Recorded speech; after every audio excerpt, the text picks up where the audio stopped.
So thoracic outlet syndrome is a syndrome where you get compression of the brachial plexus in this region here, and it can give you numbness or tingling down the arm.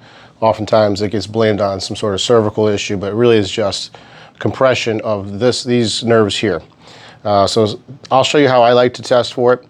So let me just talk about the structures that can be part of it. So the compression can happen here at the scalenes, or it can happen at the pec. Those are kind of the two most common I see. It could happen at the first rib, or a muscle that's underneath the collarbone called the subclavius.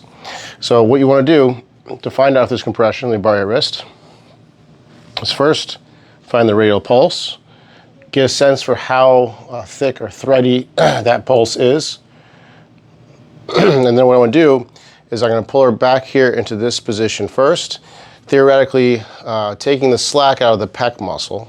So if you start to lose the pulse there, that may indicate that the pec is where the compression is happening. All right. If you still have the normal pulse here, that would just do a side bend away. All right. That may indicate subclavius may be the issue. If that tests normal, I'd have her take a deep breath in and hold. Okay, that's elevating that first rib. If then the pulse goes away, maybe it's a rib issue. Okay, relax or breathe normal.